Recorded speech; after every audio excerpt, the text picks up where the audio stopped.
Bayangkan di setiap kesalahan dan dosa kita terlihat oleh semua orang, betapa malunya kita. Namun Allah Maha Pemurah, menutupi aib dan dosa kita yang paling tersembunyi.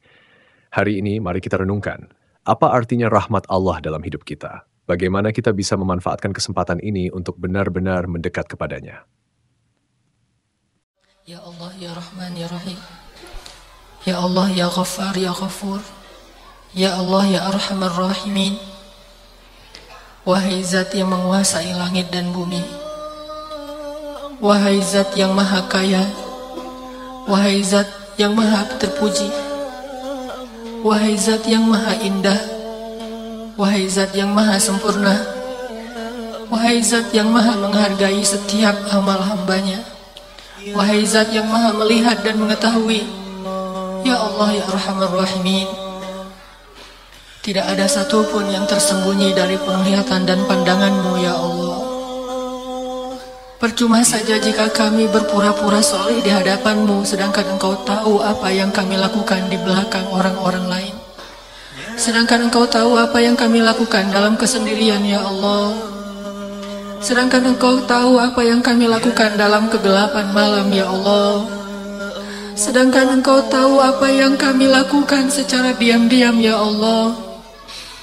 Seandainya bukan karena rahmat-Mu, seandainya Engkau tidak menutupi dosa dan aib-aib kami itu, pasti kami yakin tidak ada seorang pun yang akan duduk di sebelah kami dan berteman dengan kami, Ya Allah. Pasti kami telah dianggap orang yang paling tercela di muka bumi ini, Ya Allah. Ya Allah yang maha tahu segala sesuatu, yang tampak dan yang tersembunyi. Ya Allah yang tahu segala sesuatu, yang zahir dan yang batin. Ampunkanlah dosa-dosa yang kami sembunyikan, Ya Allah. Dosa-dosa yang kami malu untuk mengucapkan dan menceritakannya, Ya Allah. Bahkan kami malu untuk mengingatnya kembali, Ya Allah. Dosa-dosa di masa lalu yang kami telah lewati, Ya Allah. Dosa-dosa yang bahkan mungkin masih banyak orang yang sakit hati kepada kami karena dosa-dosa itu, Ya Allah. Dosa-dosa di mana kami pernah menyakiti dan menzalimi orang lain, Ya Allah. Mengambil hak-hak orang lain, Ya Allah. Mencela orang lain, Ya Allah. Melukai orang lain, Ya Allah. Merendahkan orang lain, Ya Allah. Menodai orang lain, Ya Allah. Maafkanlah kesalahan kami itu, Ya Allah. Walaupun mungkin orangnya belum mau memaafkan kesalahan kami, sebagai bukti betapa besar dan sebagai bukti betapa hinanya diri kami, Ya Allah. Betapa besarnya kesalahan dan dosa kami sehingga sulit bagi mereka memaafkan kami, Ya Allah. Tapi Engkau maha pemaaf, Ya Allah. Dan Engkau tahu betapa kami sedang berusaha memperbaiki segalanya, Ya Allah. Meski kami sendiri belum menjadi orang yang baik. Engkau maha tahu bahwa kami sudah berusaha untuk bertaubat dan hijrah, menyesali dan meninggalkan dosa-dosa itu semuanya, Ya Allah. Walau kami tidak tahu apakah hati kami akan tetap dalam kesolehan. Hanya Engkau yang membimbing hati hamba-hamba-Mu, Ya Allah. Maafkanlah kesalahan kami di masa lalu, Ya Allah. Ya Allah, Ya Arhamar Rahimin. Berilah kebaikan-kebaikan kepada orang yang pernah kami zalimi selama ini, Ya Allah. Kembalikan hak-hak mereka yang pernah kami rampas selama ini, Ya Allah. Bersihkan mereka yang pernah kami kotori selama ini, Ya Allah. Sadarkan mereka yang pernah kami sesatkan selama ini, Ya Allah. Jangan Engkau biarkan orang-orang yang kami sesatkan tetap dalam kesesatan itu, Ya Allah. Sehingga kesesatan dan dosa-dosa mereka harus kami yang menanggungnya nanti di akhirat, Ya Allah. Betapa banyak orang yang tersesat gara-gara meneladani kami, mencontohi kami, Ya Allah. Betapa banyak orang yang berbuat maksiat gara-gara meniru kami, Ya Allah. Betapa banyak orang yang berbuat kedurhakaan gara-gara ingin menjadi seperti kami, Ya Allah. Mereka mengikuti kami, Ya Allah. Mereka mendengar kami, Ya Allah. Mereka bicara dengan kami sehingga mereka menjadi tersesat dari jalan-Mu, Ya Allah. Berilah hidayah kepada teman-teman kami itu, Ya Allah, agar tidak selamanya mereka dalam maksiat dan kami yang akan menanggung dosa-dosanya, Ya Allah. Berikanlah hidayah kepada mereka agar mereka kembali ke jalan-Mu, Ya Allah, agar mereka bisa bertemu dan berteman dengan kami di dalam masjid-Mu, Ya Allah. Ampunkanlah dosa-dosa besar yang pernah kami lakukan ya Allah. Jika kami pernah mengotori seseorang ya Allah, maka maafkanlah kami ya Allah. Maafkanlah juga orang itu ya Allah. Kami sadar bahwa kami bukanlah orang yang bersih, bukan orang yang suci. Tetapi surgamu bukan hanya tempat-tempat bagi mereka yang bersih dan suci seperti para nabi saja ya Allah. Tetapi surgamu adalah tempat bagi mereka yang ingin membersihkan diri yang dulunya pernah kotor ya Allah. Bersihkanlah kami dari dosa-dosa. Bersihkanlah teman-teman kami dari dosa-dosa. Bersihkanlah sahabat-sahabat kami dari dosa-dosa. Bersihkanlah orang-orang yang kami kenal dari dosa-dosa ya Allah.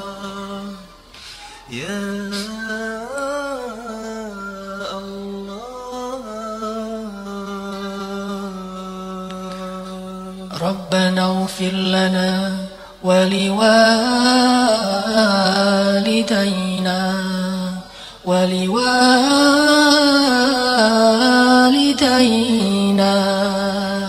wa liwalidayna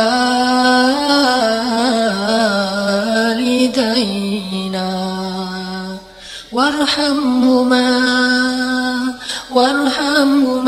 ya Rahman warhamhuma ya Rahim warhamhuma kama rabbayana shighara. Ya Allah, ampunkanlah dosa-dosa kami ya Allah. Dosa ayah dan ibu kami ya Allah. Dosa ayah dan ibu kami ya Allah. Dosa ayah dan ibu kami ya Allah. Ampunkanlah dosa mereka berdua ya Allah. Jadikanlah mereka berdua hamba-hambamu yang mendapatkan husnul khatimah ya Allah. Jika keduanya telah wafat, bangkitkanlah mereka sebagai orang-orang yang Engkau ridhoi ya Allah. Lapangkanlah kubur mereka berdua ya Allah. Meskipun sedikit amal mereka berdua selama di dunia ya Allah. Meskipun mereka belum menjadi seorang ahli ibadah ya Allah. Meskipun mereka belum mengenal agama sebaik kami mengenalnya ya Allah. Meskipun baru sedikit amal-amal sunnah yang mereka kerjakan ya Allah. Atau mungkin mereka belum baik dalam taubatnya ya Allah. Ampunkanlah dosa mereka ya Allah. Bukankah Nabi-Mu pernah menyampaikan bahwa doa seorang anak akan diterima oleh-Mu ya Allah. Inilah kesempatan kami berbakti kepada ayah ibu kami ya Allah. Mendoakan mereka agar Engkau mengampuni dosa mereka. Kami tidak sempat membalas kebaikan mereka selama hidupnya. Tetapi mudah-mudahan doa-doa kami yang selalu kami sampaikan setelah kami sholat menjadi pengganti dari kebaikan-kebaikan mereka yang pernah kami rasakan sepanjang hidup kami ya Allah. Mudah-mudahan setiap baik doa-doa kami itu akan Engkau jadikan sebagai balasan dari setiap tetes susu yang ibu kami berikan kepada kami ya Allah. Mudah-mudahan baik-baik doa kami menjadi pengganti bagi setiap tetes keringat ayah kami ya Allah. Ampunkanlah dosa ayah ibu kami ya Allah. Masukkanlah mereka ke dalam surga ya Allah. Jauhkanlah mereka dari api neraka ya Allah. Jauhkan ya Allah, jauhkan mereka dari azab kubur ya Allah. Kami rindu kepada orang tua kami yang telah wafat ya Allah. Kami rindu kepada ibu kami ya Allah. Kami rindu kepada ayah kami ya Allah. Pertemukanlah kami kembali dengan mereka di akhirat nanti, di dalam surga-Mu ya Allah.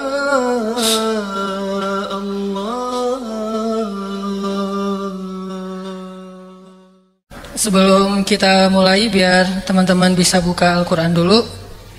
Coba buka Al-Quran surat Al-Hajj.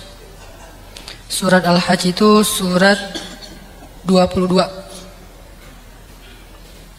Surat 22 ayat 77.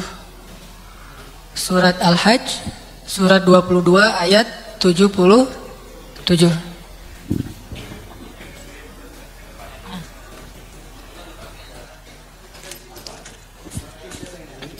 Bismillahirrahmanirrahim. Assalamualaikum warahmatullahi wabarakatuh. Alhamdulillah, nahmaduhu wa nasta'inuhu wa nastaghfiruh wa na'udzu billahi min syururi anfusina wa sayyiati a'malina. May yahdihillahu fala mudilla lahu wa may yudlil fala hadiyalah. Alhamdulillahilladzi hadana li hadza wa ma kunna linahtadiya laula an hadanallah. Segala puji dan syukur kepada Allah karena memberi kita hidayah untuk bisa datang ke masjid yang megah dan tetap memberikan rasa khusyuk di dalam hati kita.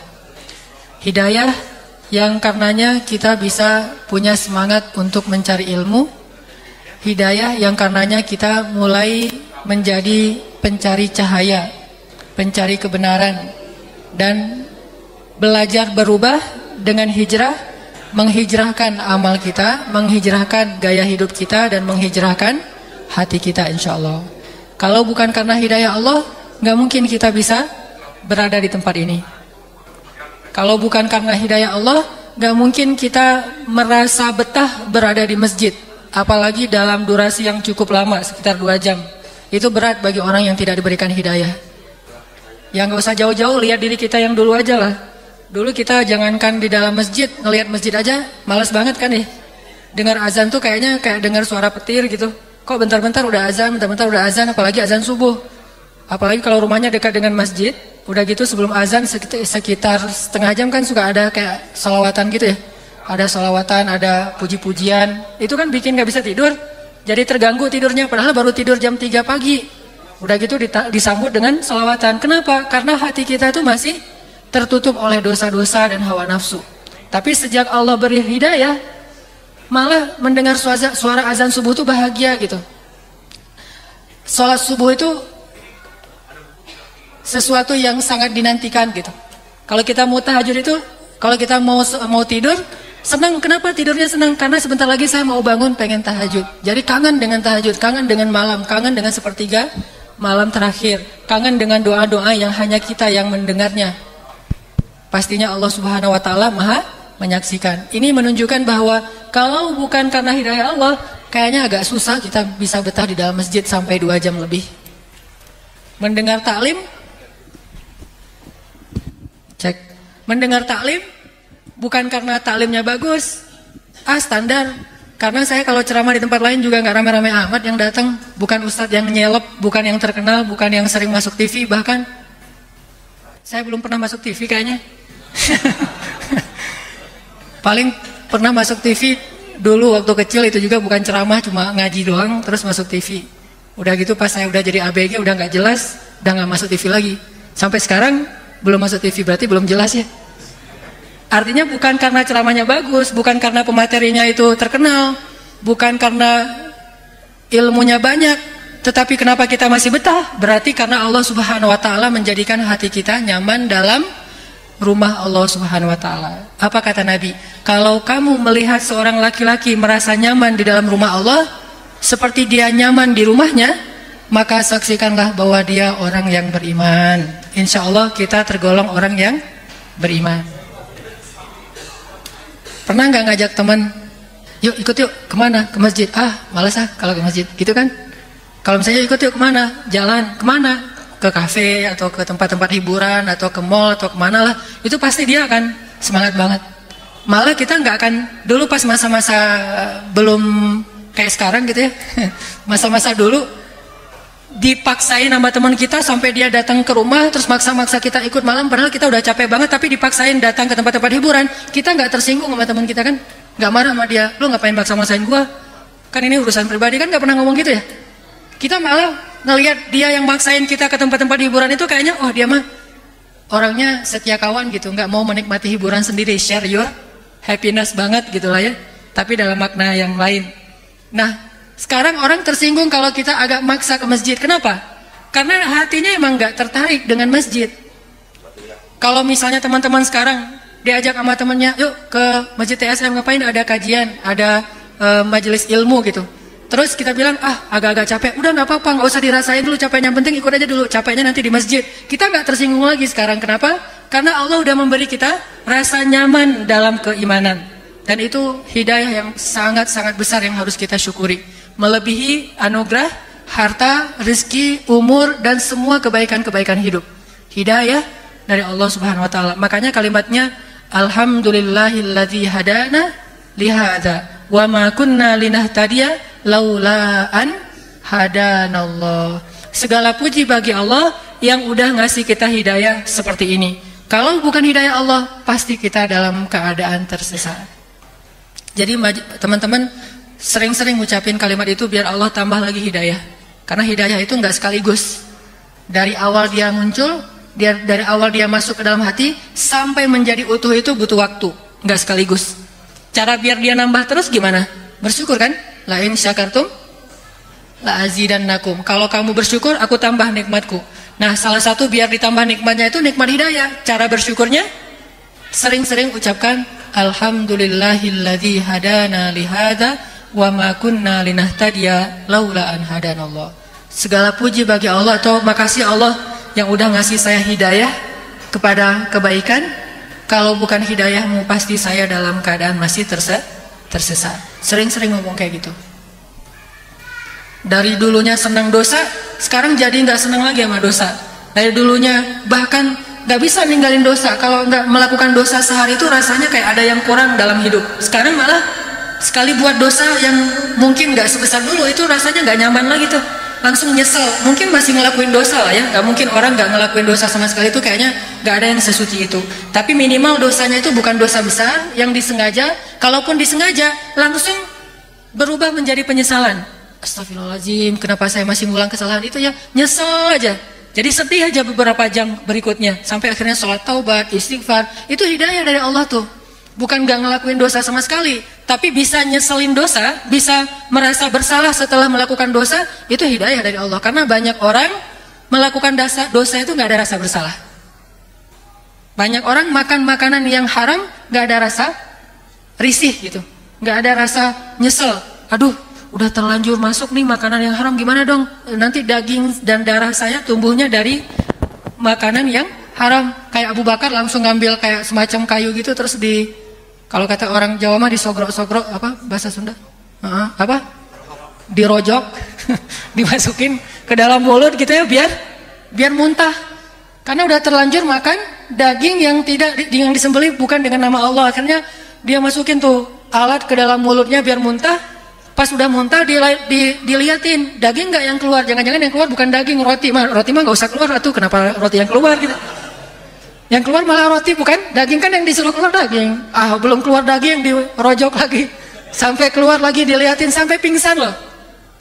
Abu Bakar tuh sampai pingsan, sadar dari pingsan gituan lagi, sampai keluar sampai orang bilang ya Abu Bakar, kenapa engkau sampai gitu-gitu banget gitu? Udah aja istighfar kepada Allah. Apa kata Abu Bakar? Lebih baik saya mati dalam keadaan kayak gini daripada tumbuh daging dan darah saya dari makanan yang tidak halal. Penyesalan yang sebesar itu namanya hidayah. Karena kalau bukan karena hidayah nggak mungkin nyesel kayak gitu. Pasti udah, kan hidayah mah bertingkat-tingkat. Ada orang yang udah dapat hidayah tapi masih levelnya, aduh udah terlanjur makan. Tapi kan kalau katanya kalau nggak sengaja nggak apa-apa, ya alhamdulillah kalau gitu mah. Ada yang hidayahnya masih gitu ya. Udah terlanjur makan, terus dia tahu itu haram, tapi namanya nggak sengaja kan nggak apa-apa gitu, dimaafin dalam agama. Malah dia bersyukur, alhamdulillah. Kayak orang lagi puasa, tiba-tiba minum nggak sengaja, udah kenyang makan dan minum, terus ingat, oh ya kan saya hari ini rencananya mau puasa sunnah, mau puasa Senin Kamis, tapi kan makannya nggak sengaja. Oh alhamdulillah, berarti emang rezeki dari Allah. Nah ini tingkat hidayahnya segitu. Ada yang tingkat hidayahnya Abu Bakar, walaupun walaupun nggak sengaja, walaupun dimaafin, tetap aja dia takut. Saking mantapnya hatinya dengan keimanan, saking waroknya, pokoknya nggak mau sama sekali, walaupun nggak sengaja nggak mau tuh, nggak sengaja aja nggak mau, apalagi sengaja, udah terlanjur aja masih dikeluarin, apalagi dia memang sadar gitu. Makanya ini semuanya hidayah dari Allah Subhanahu Wa Taala. Kita bersyukur, tapi jangan membenci orang yang mungkin teman-teman kita yang belum punya semangat ke masjid. Jangan benci orangnya, ngajak mah tetap ya, tapi jangan sampai mencela atau membenci. Karena kita sendiri juga dulu kalau kayak gitu dicela nggak mau. Lagi minum terus dibilang minuman itu haram, pasti nggak mau. Walaupun kita udah tahu sih itu haram, tapi diomongin haram mah nggak mau. Terus gimana caranya? Diajak minum terus, tapi diajak ke masjid kan ayatnya gitu kan? Wala taqrabus shalah wa antum sukaro. Jangan deketin masjid atau jangan lakukan sholat ketika kalian lagi nge-fly. Kan ayatnya gitu kan? Berarti kalau misalnya nggak lagi sholat, boleh dong. Itu kan awal-awal turun ayat tentang khamar kan gitu kan ya. Pertama, khamar itu ada baiknya, ada buruknya. Tapi buruknya lebih besar. Oke. Kedua, khamar itu perbuatan setan. Ketiga, janganlah kalian mendekati tempat sholat kalau dalam keadaan mabuk. Sehingga para sahabat kalau misalnya udah menjelang waktu sholat, nggak mau mabuk-mabukan dulu. Stop dulu, di pause dulu. Ntar lagi mau masuk waktu sholat nih, daripada kita ntar belum sadar, ya udah kita tunggu aja. Ke masjid nih, udah selesai, assalamualaikum, selesai sholat, udah mabuk-mabukan. Masih kayak gitu tuh. Pulang mereka minum-minum lagi, pesta-pesta lagi sama teman-temannya, mabuk. Kan yang dilarang waktu sholat doang. Kalau di luar sholat masih boleh. Coba lihat sunnatut tadarruj, bagaimana Islam itu membuat tahapan-tahapan dalam mengajak orang kepada kebaikan. Mungkin teman kita ada yang masih mabuk, jangan datang-datang langsung bilang innamal khamru wal maisiru, ayatnya gitu ya. Sesungguhnya khamar itu apa misalnya. Jangan itu dulu yang dibahas, jangan minuman yang lagi dia senang-senangnya dulu yang dibahas. Udah aja, temenin saya yuk kemana, ngumpul-ngumpul sama teman-teman lama gitu. Teman-teman lama udah pada hijrah gitu. Oh ya ayo gitu kan. Udah datang, kok masjid? Yang ngumpulnya di sini gitu. Malas ada masjid. Ya udah kita nongkrong di depan aja, nggak usah di dalam. Di depan tuh ada soalnya kasusnya gitu, nongkrongnya di depan, nggak mau masuk soalnya merasa saya mah kotor, masjid kan suci, jadi nggak boleh ada najis. Saya sendiri najis, dia merasa kayak gitu dan itu udah kebaikan buat dia. Nongkrong di depan, ngobrol sama teman. Jadi jangan selalu ngeliat kalau ada yang nongkrong di tangga, kenapa sih orang nongkrong di tangga nggak mau masuk masjid? Siapa tahu tahap hidayahnya masih segitu gitu. Siapa tahu hari ini dia nongkrong di tangga, besok udah di pintu, lusa udah masuk di depan, lama-lama jadi di sini. Malah bisa jadi lama-lama duduk di atas ini nih. Kan kita nggak tahu kan? Banyak orang yang duduk di atas ini yang masa lalunya entah gimana keadaannya luar biasa, nauzubillah gitu. Tapi tiba-tiba bisa berada di sini. Artinya udah aja nongkrong di depan. Pas nongkrong di depan, dengar suara azan. Nah ini pentingnya muazin tuh yang suaranya bagus.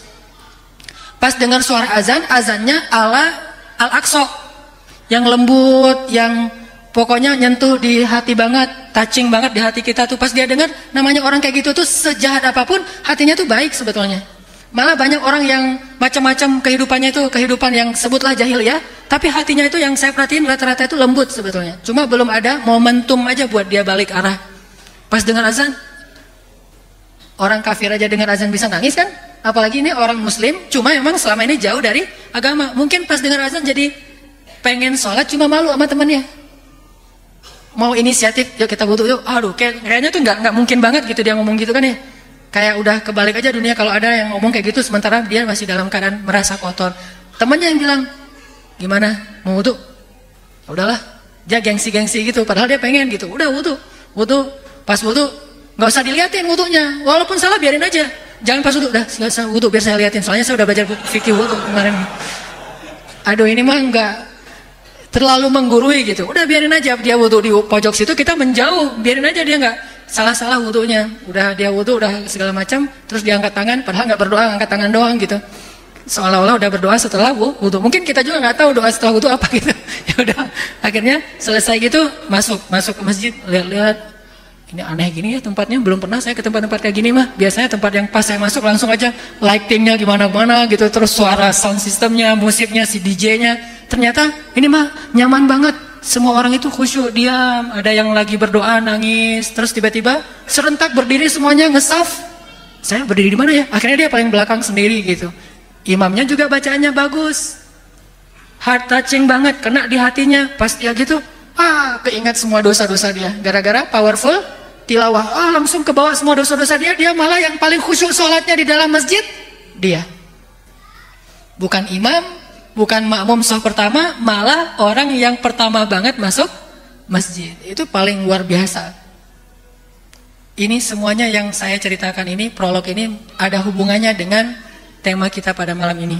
Temanya adalah share your happiness atau share happiness, berbagi kebahagiaan. Yang saya pengen fokus, berbagi kebahagiaan itu adalah berbagi kebahagiaan dalam majelis ilmu. Berbagi kebahagiaan di masjid. Berbagi kebahagiaan udah hijrah kan happy ya, bisa hidup kayak gini kayaknya lebih nyaman lah. Gak usah terlalu macam-macam lah. Kalau yang saya tulis di caption Instagram mah, hidup nikmatin aja hidup, tapi jangan nambah dosa gitu. Selama nggak nambah dosa, udah nyaman hidup kita. Untuk bisa hidup asik, nyaman, happy itu sebetulnya nggak harus nambah dosa sih. Bisa banget hidup tuh happy, hidup tuh ceria, hidup tuh luar biasa asiknya tanpa nambah dosa tuh bisa banget. Jadi jangan dibayangin, agama mah bikin hidup jadi serius, jadi kaku, nggak bisa happy-happyan kayak dulu lagi. Buktinya tuh teman-teman yang udah hijrah jadi kaku tuh.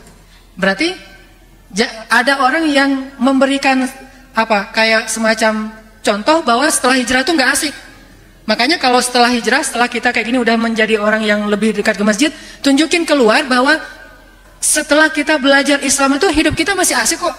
Hidup kita masih nyaman kok, kita masih ketawa-ketawa, kita masih happy, malah mudah-mudahan rezekinya lebih lancar lagi daripada sebelum hijrah. Itu bisa jadi bukti bagi yang belum hijrah, ternyata hijrah itu pilihan yang paling tepat gitu.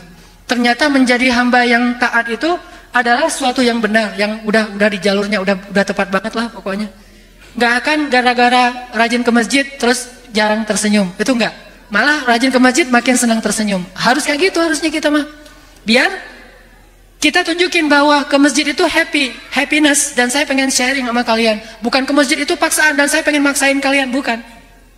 Bukan taklim itu adalah doktrin dan saya pengen ngedoktrinin kalian, bukan. Ke masjid itu happiness yang lain yang belum mungkin pernah kalian rasain. Selama ini kalian ngerasain happiness itu dengan hiburan, dengan jalan, dengan menongkrong. Sebetulnya ada juga happiness yang lain, nongkrongnya di masjid, hiburannya di masjid, ketawanya di masjid, misalnya tidurnya di masjid mungkin misalnya, atau ketemu teman-teman lama di masjid, sholatnya di masjid, nangisnya di masjid. Itu happiness dari sisi yang lain yang mungkin teman-teman kita belum ngerasain, sehingga mereka agak-agak mikir, bener nggak ya ke masjid itu happy gitu. Nah, gimana kita tunjukin ke mereka bahwa di masjid itu happy? Kitanya yang harus happy dulu. Jangan sampai kesan orang yang udah ke masjid itu udah nggak asik lagi. Asal ketemu dia ngomongin dalil, asal ketemu dia haram, ini haram, semuanya haram. Emang sih banyak yang haram, cuma ada tahapan. Jangan-jangan gara-gara kita keseringan ngomongin haram, bukan buat orang makin mendekat ke Allah, tapi buat orang makin menjauh dari Allah. Atau bisa jadi yang kita bilang haram itu karena kita nggak ngerti, padahal halal. Kayak ada teman ya, ini udah masuk waktu sholat. Oh udah, nanti aja ceritanya deh kalau gitu setelah sholat insya Allah. Barakallahu li wa lakum.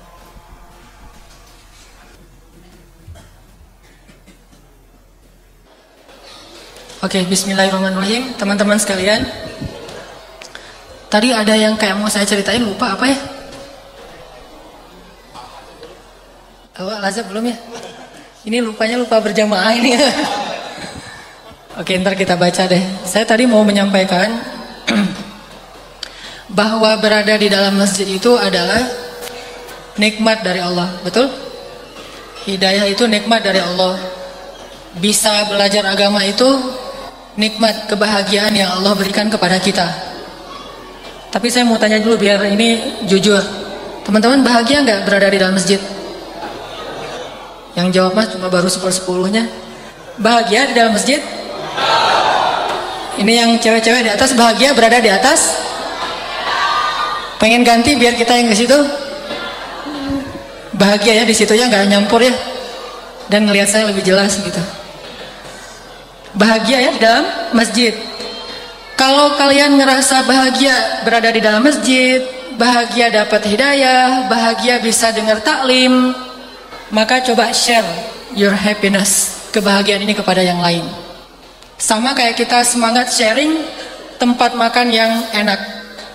Oh ada tuh tempat makan atau cafe yang cozy banget misalnya. Atau bukan tempatnya tapi makanannya, menunya tuh enak banget gitu. Sambalnya tuh khas misalnya. Atau sausnya buatan sendiri. Atau minumannya apalah gitu ya. Kita semangat sharing kepada teman-teman kita. Kalau perlu sebagian orang ada yang motoin menunya, di capture udah gitu, di share di Instagram, di grup, dia broadcast lagi di mana, lagi makan apa, makanannya enak, rekomendasi lah ya, recommended. Akhirnya teman-temannya kan pada nanya, di mana tuh, di mana tuh, di mana tuh. Ya udah kita bareng aja besok. Ada yang traktirin nggak nih? Akhirnya datang. Kan semangat kan? Pengen orang lain ngerasain apa yang kita rasain. Kalau urusan makan aja semangat, urusan dunia aja semangat, urusan jalan-jalan aja semangat untuk di-share, apalagi urusan yang paling berharga, yaitu urusan agama Allah, urusan masjid Allah, urusan rumah Allah. Kalau ada spot wisata, tempat yang keren di mana gitu, kita semangat sharing ke yang lain dan merasa orang lain harus ngerasain nih, tempat ini tuh keren banget gitu.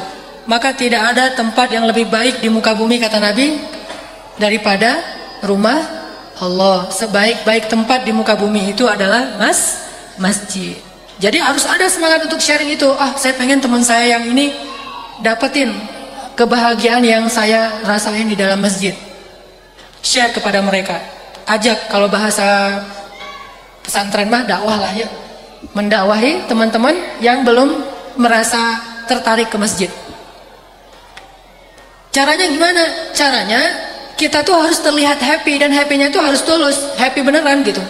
Gimana kita mau ngajak dia ke masjid dan kita bilang masjid itu asik, masjid itu bahagia, nyaman, tentram, hatinya tuh kayaknya damai. Kalau pas kita keluar dari masjid, wajah kita tuh nggak happy gitu. Pas kita ketemu sama teman-teman kita kayak ngerasa ada beban gitu. Jadi dia ngelihat, kasihan ya si fulan ya. Kenapa? Sejak dia berubah, mereka kan nggak tahu istilah hijrah, taunya berubah ya. Sejak dia berubah, kayaknya saya lihat dia cemberut aja. Ngelihat kita tuh kayak ngelihat setan gitu. Nah ini kan berarti nggak happy tuh sama orang lain, sehingga orang ngelihat kita tuh nggak asik. Kalau mau kayak dia mah nggak enak, saya mah mau kayak gini aja. Kalau perlu lebih parah dari ini, lebih nakal dari ini. Soalnya orang yang lebih nakal dari saya kelihatannya tuh kayak asik banget gitu. Kelihatannya orangnya care banget, kelihatannya orangnya rame, kelihatannya orangnya pokoknya nyaman gitu. Tapi yang ini yang udah berubah, kok jadi gitu ya? Berarti tugas kita adalah menampilkan dengan tulus, dengan ikhlas, dengan jujur bahwa hijrah itu bahagia. Bukan paksaan, bukan doktrin, bukan karena kondisi, tapi memang Allah kasih kita hidayah dan kita memilih itu dengan sukarela. Bahagia banget hijrah tuh. Belajar agama itu bahagia banget. Duduk di masjid itu bahagia banget. Menjadi orang yang coba mempelajari agama lebih baik dan mengamalkannya bahagia banget. Sehingga ketika dia ngelihat kita, dia jadi penasaran. Kok dia sekarang orangnya lebih nahan emosinya daripada dulu. Dulu mah orangnya ngeledak-ledak gitu. Sekarang lebih sabar. Sekarang orangnya lebih kalem. Sekarang orangnya lebih bijak kayaknya. Sekarang orangnya lebih care sama temen ketimbang dulu. Kalau dulu mah nggak gitu-gitu amat. Tapi sekarang luar biasa, care banget sama temennya. Sekarang dia orangnya mudah tersenyum, orangnya ngalah, orangnya pas mereka ngelihat perubahan kita yang luar biasa, yang keren, yang mudah-mudahan sesuatu yang baik, itu buat mereka penasaran. Kok jadi gitu ya? Apa yang berubah dari dia? Apa yang membuat dia jadi kayak gitu? Ternyata setelah diteliti, setelah dicari tahu sama mereka, kita tuh udah belajar agama pelan-pelan. Ternyata benar, belajar agama itu bisa membuat orang jadi lebih baik, bukan buat orang jadi lebih gampang ngeselin. Kan ada orang makin belajar agama makin ngeselin, ada orang yang makin belajar agama makin nyenengin. Nah kita coba yang kedua.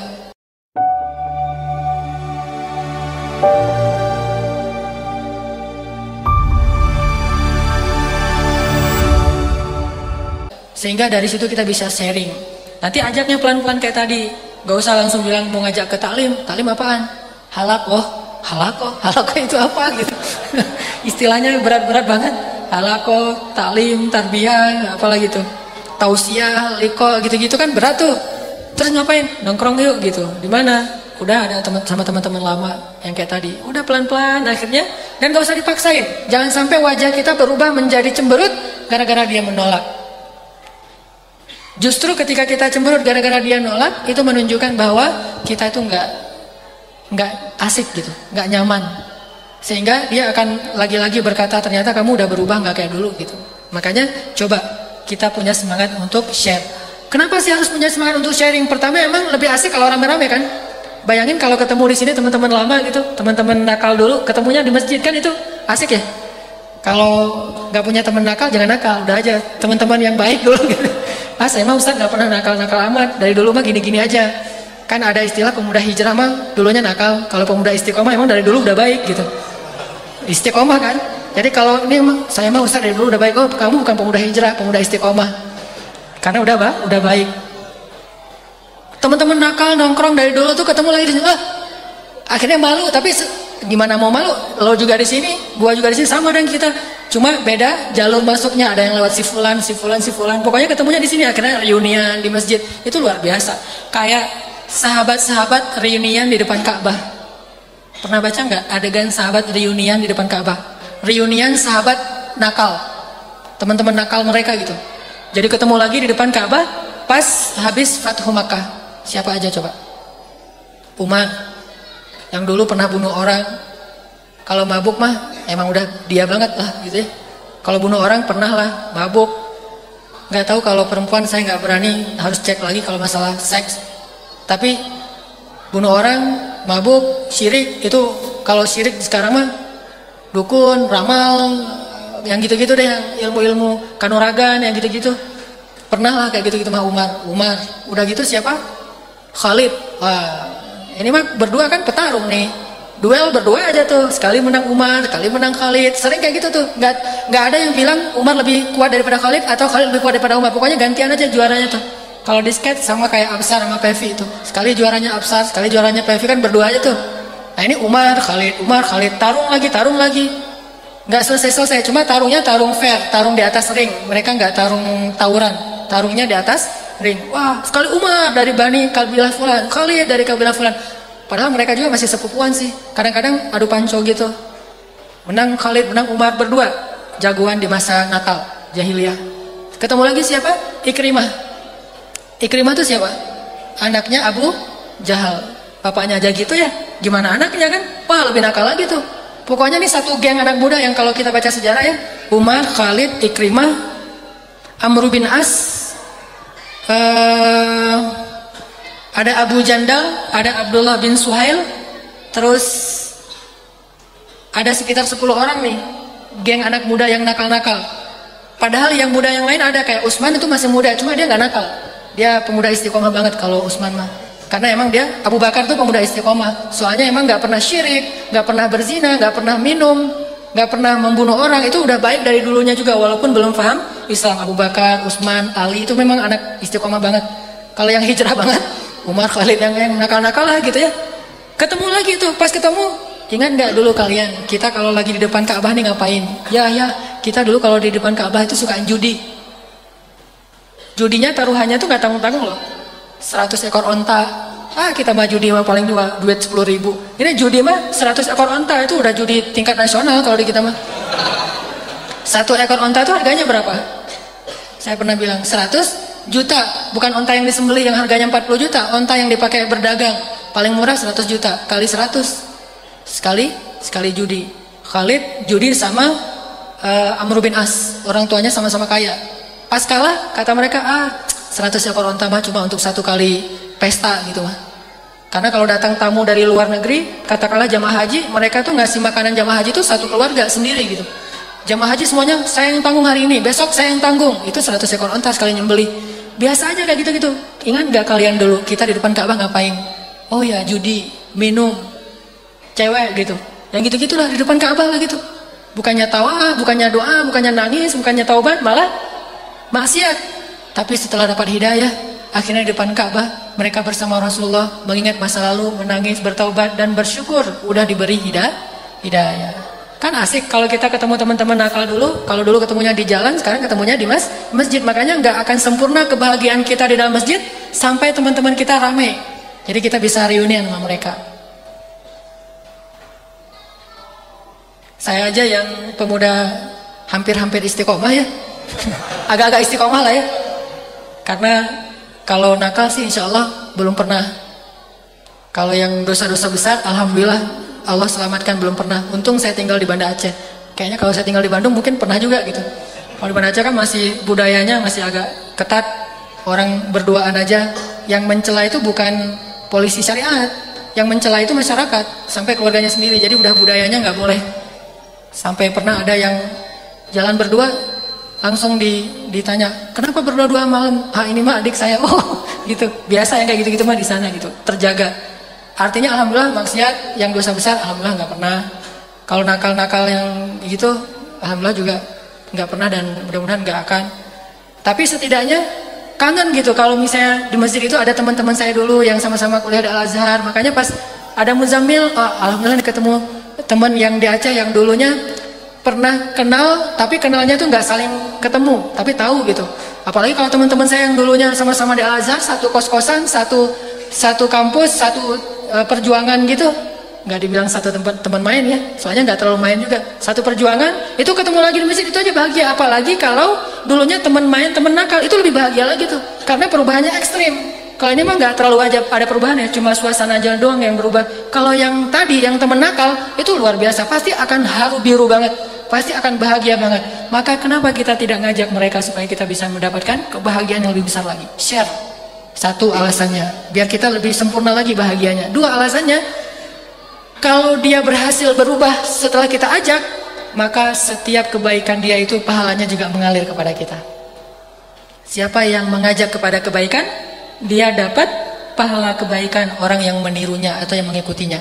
Dan siapa yang mencontohkan sesuatu yang baik, dia dapat juga pahala dari orang yang meniru yang dia contohkan itu. Man sanna sunnatan hasanah atau man dalla ala khair. Ada orang pas dia meninggal pahalanya nggak banyak-banyak amat, biasa aja lah. Cuma pahala sholat wajib, puasa wajib. Sholat mah cuma sehari 5 kali, 5 waktu, nggak ada ba'diyah, nggak ada qobliyah, kecuali sesekali doang. Puasanya Ramadan doang tuh. Itu Ramadan juga milihnya yang paling cepat lebarannya. Kan ada 2 pendapat tuh. Ada yang belum, wah ruqyahnya belum kelihatan nih hilalnya. Yang satu bilang, udah kelihatan, saya mau yang kelihatan aja lah, biar cepat lebaran gitu ya. Jadi puasanya puasa wajib, sholatnya sholat wajib, hajinya wajib, zakatnya wajib. Sedekah mah jarang banget. Jadi pas dia meninggal, pahalanya tuh ya sebatas itu doang, hal-hal yang wajib doang gitu. Tapi pas dibangkitkan, dia disebut ahli tahajud, ahli puasa Senin Kamis, ahli sedekah, ahli umroh. Loh, kok bisa? Gimana caranya? Meninggal berstatus ahli ibadah wajib, pas bangkit berstatus ahli ibadah sunnah. Bukan cuma yang wajib doang, ahli ibadah-ibadah yang sunnah, termasuk malah tahajud nggak pernah tinggal. Oh, kok bisa? Emang kamu pernah tahajud? Jarang banget. Tapi kok statusnya nih, jangan-jangan malaikat salah absen nih. Kok tahajud nggak pernah tinggal? Gimana caranya? Gara-gara dia ngajak temennya untuk hijrah. Setelah hijrah, temennya itu lebih soleh dari dia. Kan banyak yang kayak gitu tuh. Saya juga ngerasa gitu sih. Saya yang ceramah-ceramah ngajak orang untuk soleh, ngomongin apa gitu ya, iman naik turun, dan saya mungkin lebih sering turun, teman-teman lebih sering naik. Tapi tenang, nanti statusnya kan saya yang ngajak gitu ya. Itu enaknya ngajak tuh, bahagianya ngajak. Tapi jangan jadiin alasan ya.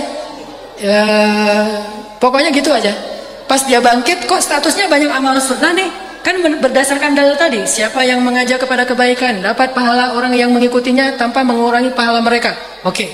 Siapa yang mencontohkan sesuatu yang baik, maka dapat pahala dari orang yang mencontohinya tanpa mengurangi pahala mereka yang mencontohi. Ternyata teman yang diajak sama dia tuh gak pernah tinggal tahajud, atau tahajudnya selang-seling, semalam tahajud semalam enggak. Tapi ada 2, jadi tetap aja gak pernah tinggalkan ya. Malam Senin si A salat tahajud, malam Selasa si B, malam Rabu si A, malam Kamis si B. Ya kita dapat aja terus pahala tahajud, padahal gak pernah tahajud. Itu luar biasa tuh. Coba, apa kurang pentingnya ngajak orang lain untuk kepada kebaikan, hijrah ke jalan Allah. Sebesar itulah pahala Rasulullah SAW. Coba berapa juta atau entah berapa miliar muslim sejak zaman Nabi sampai zaman sekarang, dan mereka beramal soleh dan pahala mereka semuanya mengalir kepada Rasulullah SAW. Lalu mengalir kepada para ulama, mengalir kepada para pemimpin khalifah-khalifah yang adil, mengalir kepada para dai-dai, para rijal, sampai kepada ulama-ulama yang di masa sekarang. Termasuk kita juga punya peluang kayak gitu. Cuma mungkin nggak sebanyak Rasulullah. Kalau Rasulullah kan seluruh umatnya ya. Kalau kita mah seluruh temannya gitu. Bukan seluruh umatnya, seluruh teman. Dari dia nanti, dia ngajak lagi teman yang lain. Loh, kita masih dapat, masih nggak akan terputus tuh. Amal yang jariah, apa arti jariah? Nggak ada putus-putusnya, nggak ada berhentinya. Teman kita ngajak yang level berikutnya ke MLM gitu, ngajak lagi, tetap aja kita dapat. Kenapa? Orang yang nomor 2 itu dapatnya dari satu dapatnya dari kita. Terus aja gitu, nggak akan ada habisnya. Makanya ajak teman kita. Tapi tadi pakai etika dakwah yang arif. Jangan maksa, jangan doktrin, jangan dengan cara ngejudge. Udah aja dengan jangan ngejudge tapi ngajak. Nah, malam ini kita akan dengar 2 sharing supaya kita lebih semangat lagi untuk ke masjid, untuk hijrah, untuk ngajak teman-teman kita tentang betapa bahagianya di masjid, sampai orang gimana pun kondisinya bela-belain ke masjid. Di tengah-tengah kita sekarang ada seorang teman, seorang anak muda yang Allah berikan keistimewaan dalam fisiknya, tidak seperti yang lain. Tetapi dia dengan keistimewaan yang dia punya itu masih ngebela-belain ke taklim, ke masjid, dan merasa nyaman di masjid. Maka kita akan dengar dari dia apa rahasianya, apa kata kuncinya, apa nasihatnya buat kita supaya kita bisa lebih semangat dari dia dalam datang ke masjid. Silakan Dani ya. Mana Dani? Silakan ke depan Dan. Ya, silakan. Ada mic satu lagi? Oh ya. Masya Allah. Assalamualaikum Dan. Waalaikumsalam. Ya, silakan duduk. Tuh kan benar kata saya kan ya? Bisa aja yang kita nggak tahu siapa-siapa tiba-tiba duduk di atas sini, luar biasa. Duduk aja Dan. Nah, kenalin diri dulu. Ganteng ya? Nggak kesini, lihatnya ke sana. Kalau kesini ntar jadi kayak gini nih, bahaya nih. Melihatnya ke atas kalau ganteng mah. Kalau cantik baru ngeliat ke sini. Dan kenalin diri dulu. Bismillahirrahmanirrahim. Assalamualaikum warahmatullahi wabarakatuh. Waalaikumsalam warahmatullahi wabarakatuh. Nama saya Muhammad Nur Ramadhani. Teman-teman boleh panggil saya Dani. Saya dari Bandung. Kegiatan saya sekarang berkuliah. Apa? Berkuliah. Berkuliah. Kuliah maksudnya? Kuliah di mana Dani? Di salah satu PTN di Bandung. Oh, luar biasa. Barakallah ya. Dani tinggal tadi di mana? Saya tinggal di daerah Ledang, Bandung. Di Ledang. Ya. Terus ke sini naik apa? Saya bareng sama adik. Sama adik. Motor, ya. Oh, luar biasa. Adiknya mana? Adiknya di sebelah sana. Oh iya, nggak usah tunjukin. Dani, kita termasuk saya nih pengen belajar dari Dani. Apa semangat Dani buat datang ke ini nih yang keberapa datang sini? Udah sering atau baru pertama? Datang ke taklim yang di sini udah sering atau pertama? Ke taklim kita? Sebenarnya ke taklim yang lain suka, tapi taklim pemuda hijrah baru pertama kali. Baru pertama ya? Iya. Berarti baru kenal sama saya? Iya, Ustaz. Belum follow Instagram saya? Mungkin sudah. Oh iya, saya aja yang follow Dani. Nanti Instagram saya kan follow, saya nge-following 2 orang. Nah sekarang tambah Dani atau lagi insya Allah ya. Dani kasih tahu dong rahasianya kok Dani jadi punya semangat yang alhamdulillah istiqomah ke masjid, ke taklim dengan keistimewaan yang Dani miliki. Kok bisa semangat biar yang lain lebih semangat lagi? Coba rahasianya apa, motivasinya apa, semangatnya apa gitu. Mungkin sharing sedikit aja sih. Awal mungkin dari dalil ketika kita mengingat Allah, hati akan menjadi tenang gitu, dan salah satunya memang yang menjadi tiang agama adalah sholat gitu. Selain itu kita mendekati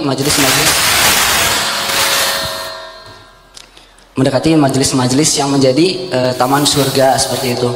Apabila kita ingin mengunjungi taman-taman di surga, kita harus mengunjungi juga taman-taman surga yang ada di dunia gitu. Salah satunya adalah mengikuti majelis-majelis yang mendekatkan diri kita kepada Allah seperti itu. Itu saja gitu, intinya. Ya. Ada kata-kata yang menarik ya dari Dani tadi, dan itu luar biasa. Kalau kita pengen datang ke taman-taman surga Allah yang ada di akhirat, maka buktikan dulu dengan datang ke taman-taman surga yang ada di dunia. Dan taman surga yang ada di dunia itu adalah majelis ilmu. Jadi kalau kita rajin ke taman majelis ilmu, insya Allah nanti Allah kasih tiket ke taman surga. Amin. Menjadi ahli surga insya Allah. Itu salah satu yang luar biasa. Dani punya cerita nggak yang bisa menyemangati kita ke masjid? Selain tadi kan, kalau tadi mah spirit Dani ya, mungkin cerita hijrah atau apa gitu. Oke, ya, alhamdulillah, mudah-mudahan kita termasuk orang-orang yang akan memasuki taman-taman surga itu di hari akhir nanti. Amin ya Allah. Mungkin sedikit cerita aja, karena memang sebelum kondisi ini, setelah mengalami adaptasi dengan kondisi yang baru, sering mengalami tekanan secara batin, sosial dan mental gitu, sehingga memang dibutuhkan sesuatu secara spiritual gitu yang bisa beradaptasi secara kesehatan dengan spiritual gitu, kekuatan spiritual. Itu tidak lain adalah selalu beribadah gitu. Selain memang beribadah secara ritual gitu ya, juga memang secara sosial gitu, yaitu salah satunya dengan datang ke majelis ilmu gitu, bersilaturahim dengan antum semua gitu. Wah, luar biasa nih. Itu rahasianya tuh. Ketika Dani, maaf kalau boleh tanya, udah lama? Iya, sudah lama. Udah berapa tahun? Sudah 9 tahun. 9 tahun ya. Awal-awalnya tuh berat banget ya. Iya. Tekanan batin, terus juga kenyataan yang di luar yang kita bayangkan itu pasti berat banget. Gak bisa kebayang lah. Tapi ternyata bisa menemukan ketenangan yang seperti Dani bilang di awal tadi, bisa lebih siap mentalnya, bisa lebih menjadi orang yang ridho dengan ketentuan Allah, dan bisa survive. Rahasianya adalah mendekatlah kepada Allah, datanglah ke rumah-rumah Allah. Jadi kalau Dani aja bisa survive dengan keadaannya yang istimewa gara-gara datang ke masjid, pasti kita yang masalah kita pasti biasa-biasa aja kalau dibandingkan dengan Dani. Insya Allah akan jauh lebih survive kalau kita rajin datang ke masjid, dan itu kebahagiaan yang luar biasa. Makanya harus kita share kepada yang lain. Gitu aja, Dan? Ya, sebetulnya. Oh ya, makasih banyak Dani. Mudah-mudahan karena Dani udah ngasih semangat buat yang lain, jadi pada semangat. Dani nanti dapat pahala dari semua yang semangat untuk datang ke masjid. Amin. Jazakallah. Satu lagi. Ini unik juga nih. Ada teman-teman dari Street Punk yang malam ini baru pertama ke masjid, dan kita pengen dengar dari mereka cerita tentang mereka bisa datang ke masjid. Saya panggilkan Mang Kiki dengan pasukannya, dengan teman-temannya anak-anak Street Punk ke depan. Silakan Mang Kiki.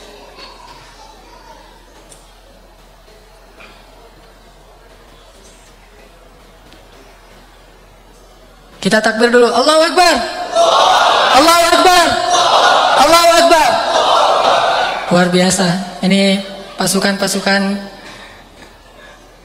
yang insya Allah nanti menjadi pembela agama Allah yang barakallah. Ini. Oh, salamnya gimana kalau Pang sama dengan saya? Nah ini mah salam kiai ini mah.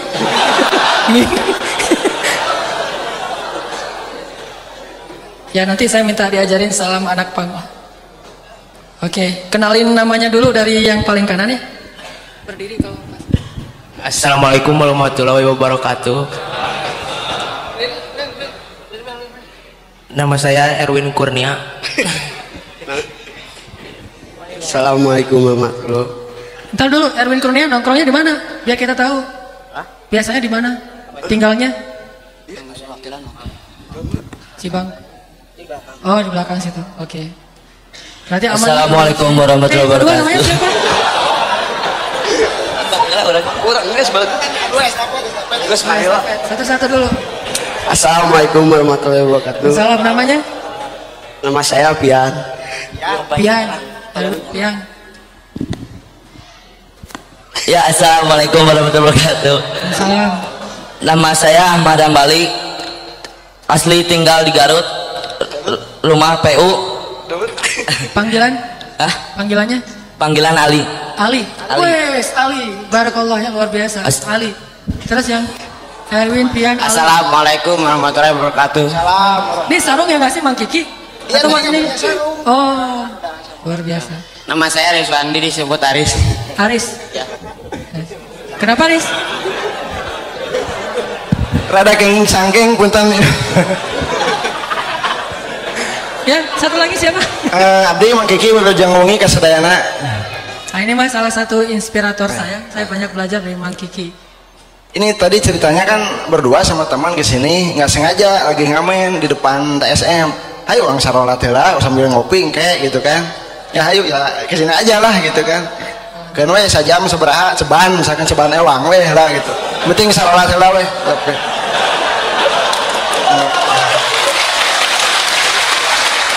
Tapi alhamdulillah tadi ada canceling keliling, ada receh 5.000 sabaraha dibebaskeun, dimasukin alhamdulillah. Ntar di sini Nggak sengaja barusan. alhamdulillah. Mau nanya-nanya dulu. Nanya apa yang saya jadi takut? ngelihat tatonya jadi agak-agak gentar. Isi digulung Ustaz kebanyakan keopatan. Gimana rasanya pas tadi Mamang Kiki masuk ke sini? Rasanya gimana Erwin? Ya senang aja gitu. Senang ya? Ya, Suka ke masjid? suka. Oh emang ini mah udah istiqomah ini mah. Karena kita cari yang belum istiqomah. Alhamdulillah ya. Rasanya nyaman ya. Ada yang ketemu teman di sini? Enggak ada. Oh berarti ntar ngajak temannya. Oh ada tuh bagus tempat pengajiannya. Ntar kita bareng ke sana. Mamang Kiki ntar dikasih lagi Mamang Kiki insya Allah. Nyaman ya di dalam masjid ya? Ya, nyaman. Mau ngajak teman? Insya Allah. Insya Allah mau. Insya Allah. Siapa lagi yang mau ngomong? Ada nih, ada pesan-pesan nih buat teman-teman di sini. Mau pesan apa gitu? Pesan pizza apa gitu? Enggak. Atau mau nyanyi? Ada yang spesial nih, salah satu adik-adik pakai gelang briges ini mana nih? Nah, budak briges, tapi ke masjid ya di jalan. Pantesan Bismillah. diajak ya. Ya, gitu. Pas ini momennya. Mudah-mudahan kalian semuanya insya Allah jadi anak yang berbakti sama orang tua, rajin ke masjid. Makin rajin ke masjid, ntar makin banyak rezekinya, makin berkah rezekinya. Dan ikutin terus tuh. Ini Bang Kiki ini, kalau saya kenal beliau udah sekitar 3 tahun ya. Alhamdulillah saya aja belajar sama dia. Apalagi kalian harus lebih banyak lagi belajar sama Bang Kiki. Tapi jangan belajar pemotoran ya, belajarnya belajar agama. Standing biasa lah. Ya, ada lagi yang mau disampaikan? Nyemangatin? Atau tadi pas mau kesini ragu nggak? Ah, ke masjid? Nggak? Ragu ya? Ragu kenapa? Ya sempat. Sempat Ya tadi waktu ketemu sama Kiki sempat nanya aja kenapa gitu bisa diajak ke masjid, ada apa? Kiki bilang ya udah cenah masuk aja dulu ntar juga tahu. Ngopi-ngopi. Sudah ini mau ngopi bisa Ustaz mau ikut aja. Ayo, ya alhamdulillah. Ngopinya nggak dicampur yang lain-lain kan ya? Paling dicampur arak. Ya luar biasa. Ini boleh tepuk tangan nggak sih di masjid? Pengen tepuk tangan, Luar biasa, makasih ya udah datang. Mudah-mudahan kita bisa jadi keluarga baru, bisa jadi teman baru, tongkrongan baru insya Allah. Barakallah. Kiki ada pesan buat kita?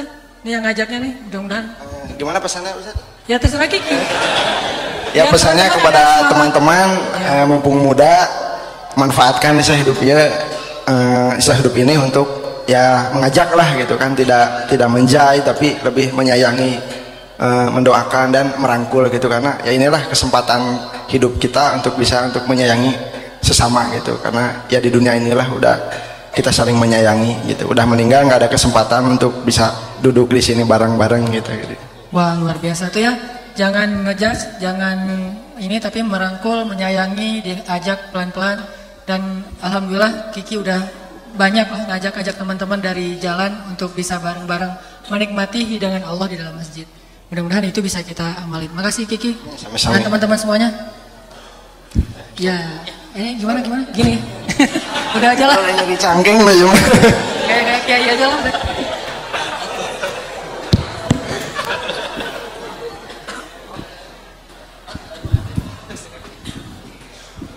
Cek, alhamdulillah. Itulah teman-teman sekalian, 2 kisah inspirasi kita pada malam ini. Ada Dani dengan keistimewaannya dan pesannya tadi, kalau pengen kunjungin taman-taman surga milik Allah sebelum kita meninggal, kunjungilah majelis-majelis ilmu. Pesan dari Kiki tadi, ayo kita rangkul, jangan kita takut-takuti tapi kita rangkul, kita jadikan teman kita. Kita kasih sayang kalau bahasa Kiki tadi. Terus teman-teman juga tadi luar biasa. Mudah-mudahan bisa ngajak lebih banyak lagi anak state punk untuk datang ke masjid. Barakallah kepada semuanya. Sekarang kita tutup dengan tilawah dulu tadi. PR-nya surat Al-Ahzab sebelum Al-Hajj. Surat 22 ayat 77. Coba teman-teman buka Al-Hajj ayat 77.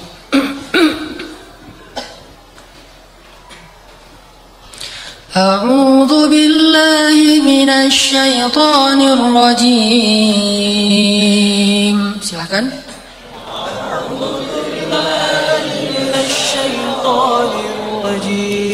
Bismillahirrahmanirrahim. Bismillahirrahmanirrahim. Teman-teman kalau lihat mushaf ya, itu ada tanda apa di ayat 77? Ada tanda sajadah atau ayat sajadah. Ada salah satu amalan, hukumnya sunnah sih nggak wajib. Kalau kita habis baca ayat yang ada tanda sajadah ini, kita sujud. Kalau nggak tahu baca apa, udah aja baca subhanallah, subhanallah gitu, atau subhana rabbiyal a'la. Kalau mau berdoa nanti pas sujud berdoa. Nanti kita habis baca ayat ini sujud aja bareng-bareng, tapi nggak berjamaah, walaupun bareng-bareng sambil berdoa. Dan itu mudah-mudahan nanti bisa menjadi ending dari halaqah kita ya. Kita tilawah, udah sampai di akhir ayat 77, udah aja langsung kita sujud, namanya sujud tilawah. Kasih agak jeda biar bisa pada sujud. Ya أيها الذين آمنوا اركعوا واسجدوا واعبدوا ربكم يا أيها الذين آمنوا اركعوا واسجدوا واعبدوا ربكم وافعلوا الخير لعلكم تفلحون. واعبدوا ربكم وافعلوا الخير لعلكم تفلحون. Ya, sujud.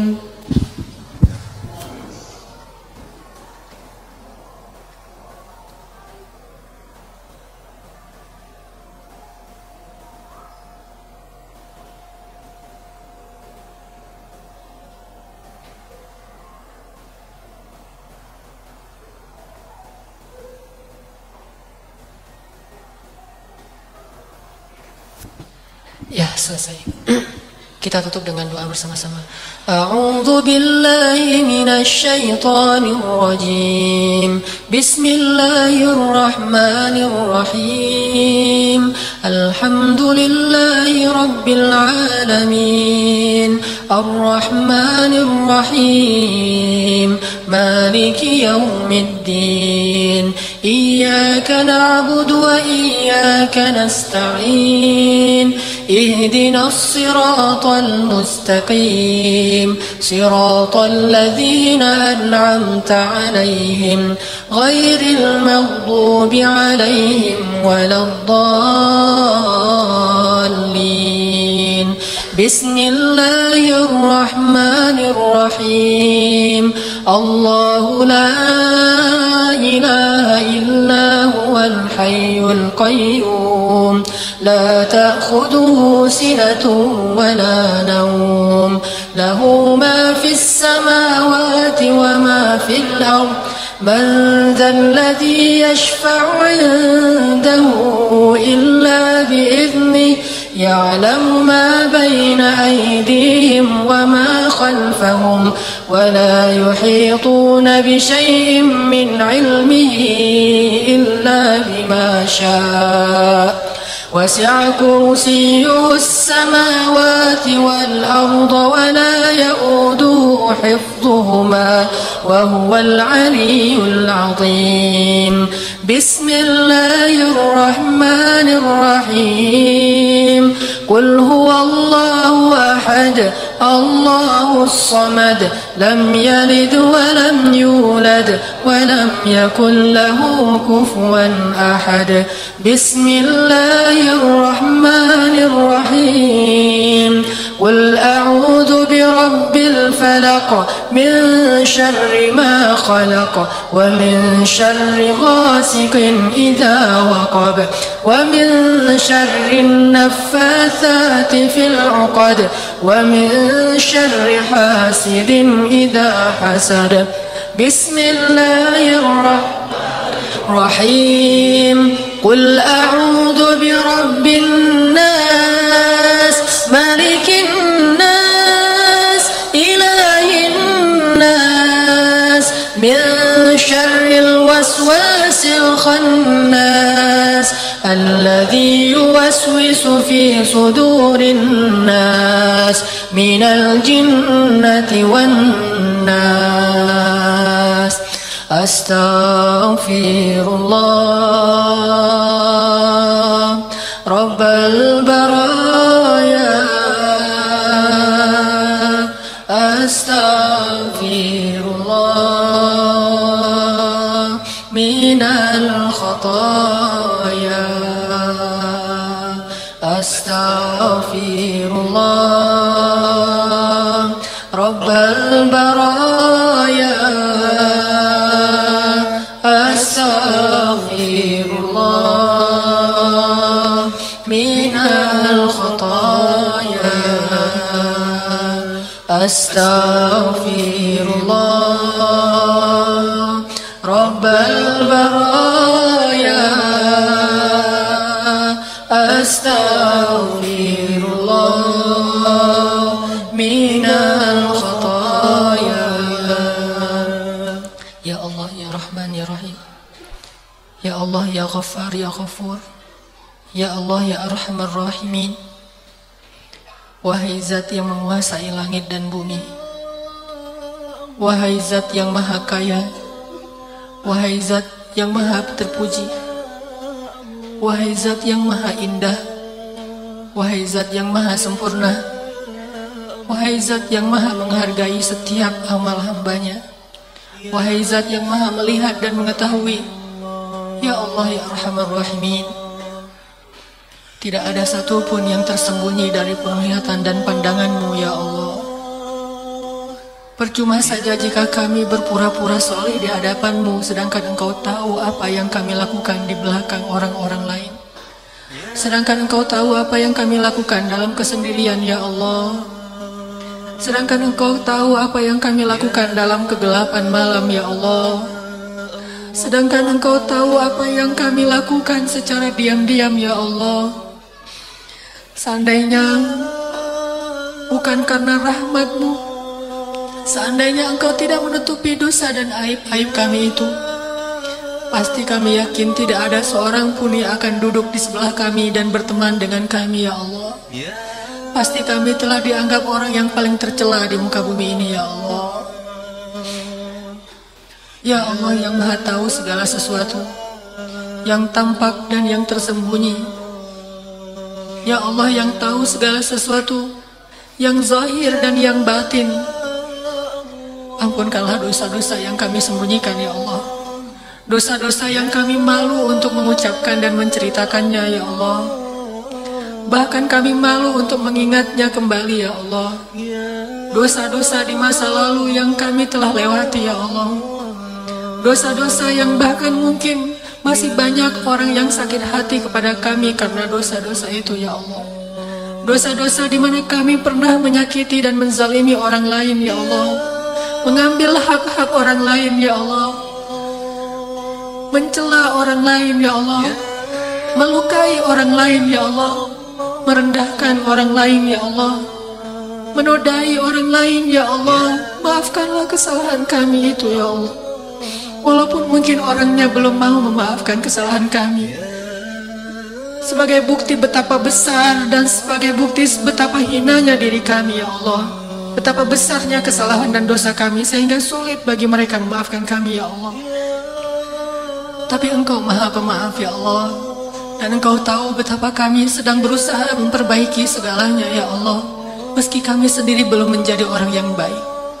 Engkau maha tahu bahwa kami sudah berusaha untuk bertaubat dan hijrah, menyesali dan meninggalkan dosa-dosa itu semuanya, ya Allah.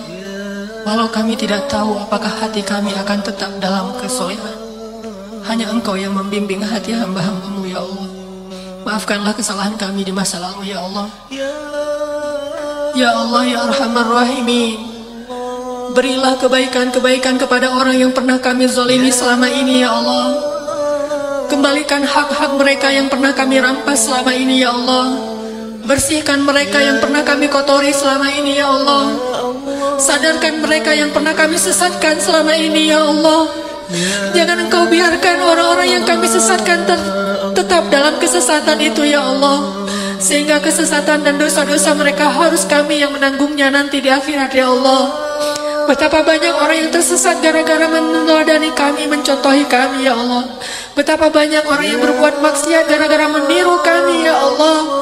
Betapa banyak orang yang berbuat kedurhakaan gara-gara ingin menjadi seperti kami, ya Allah. Mereka mengikuti kami, ya Allah. Mereka mendengar kami, ya Allah. Mereka bicara dengan kami sehingga mereka menjadi tersesat dari jalan-Mu, ya Allah.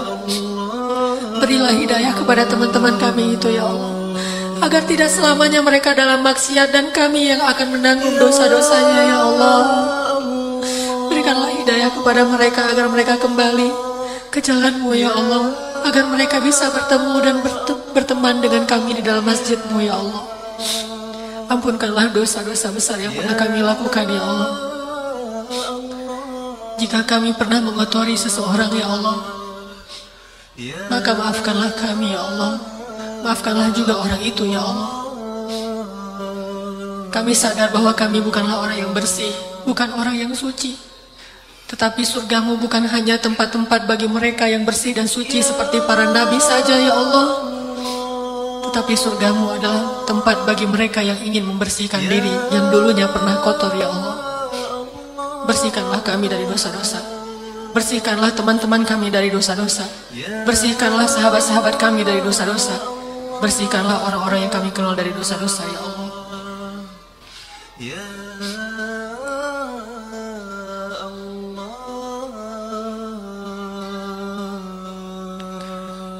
ربنا اغفر لنا ولوالدينا ولوالدينا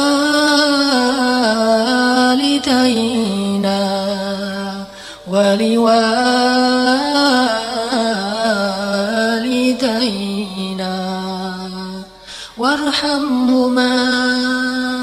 وارحمهما يا رحمن وارحمهما يا رحيم وارحمهما كما ربيانا صغارا. Ya Allah, ampunkanlah dosa-dosa kami ya Allah. Dosa ayah dan ibu kami ya Allah. Dosa ayah dan ibu kami ya Allah. Dosa ayah dan ibu kami ya Allah. Ampunkanlah dosa mereka berdua ya Allah. Jadikanlah mereka berdua hamba-hambamu yang mendapatkan husnul khatimah ya Allah. Jika keduanya telah wafat, bangkitkanlah mereka sebagai orang-orang yang Engkau ridhoi ya Allah. Lapangkanlah kubur mereka berdua ya Allah. Meskipun sedikit amal mereka berdua selama di dunia ya Allah. Meskipun mereka belum menjadi seorang ahli ibadah ya Allah. Meskipun mereka belum mengenal agama sebaik kami mengenalnya ya Allah. Meskipun baru sedikit amal-amal sunnah yang mereka kerjakan ya Allah. Atau mungkin mereka belum baik dalam taubatnya ya Allah. Ampunkanlah dosa mereka ya Allah. Bukankah Nabi-Mu pernah menyampaikan bahwa doa seorang anak akan diterima oleh-Mu ya Allah. Inilah kesempatan kami berbakti kepada ayah ibu kami ya Allah. Mendoakan mereka agar Engkau mengampuni dosa mereka. Kami tidak sempat membalas kebaikan mereka selama hidupnya. Tetapi mudah-mudahan doa-doa kami yang selalu kami sampaikan setelah kami sholat menjadi pengganti dari kebaikan-kebaikan mereka yang pernah kami rasakan sepanjang hidup kami ya Allah. Mudah-mudahan setiap baik doa-doa kami itu akan Engkau jadikan sebagai balasan dari setiap tetes susu yang ibu kami berikan kepada kami ya Allah. Mudah-mudahan baik-baik doa kami menjadi pengganti bagi setiap tetes keringat ayah kami ya Allah. Ampunkanlah dosa ayah ibu kami ya Allah. Masukkanlah mereka ke dalam surga ya Allah. Jauhkanlah mereka dari api neraka ya Allah. Jauhkan ya Allah, jauhkan mereka dari azab kubur ya Allah. Kami rindu kepada orang tua kami yang telah wafat ya Allah. Kami rindu kepada ibu kami ya Allah. Kami rindu kepada ayah kami ya Allah. Pertemukanlah kami kembali dengan mereka di akhirat nanti, di dalam surga-Mu ya Allah.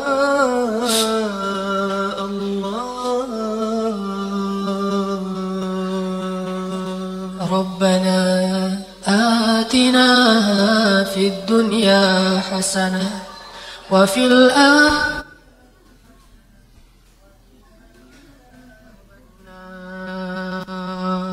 wa sallallahu ala sayyidina Muhammad wa ala alihi wa sahbihi ajma'in walhamdulillahi rabbil alamin. Baik teman-teman sekalian, barakallahu.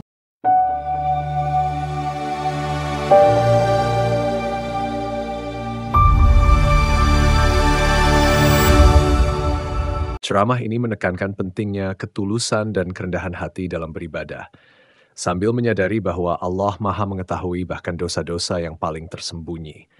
Ditekankan juga pentingnya pertumbuhan pribadi, taubat, dan mendekatkan diri kepada Allah melalui berbagai amalan iman, seperti rutin ke masjid dan mengikuti majelis ilmu.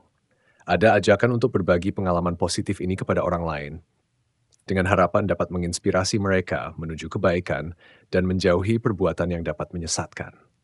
Selain itu, ceramah ini menyoroti betapa besar pahala dari taubat, memohon ampun, dan warisan kebaikan yang bisa kita tinggalkan, terutama dengan mengajak orang lain kepada jalan yang benar. Juga ditekankan pentingnya mendoakan kebaikan dan ampunan bagi orang tua, serta cita-cita untuk berkumpul kembali dengan mereka di akhirat kelak, sambil selalu mengharapkan rahmat Allah dalam segala aspek hidup.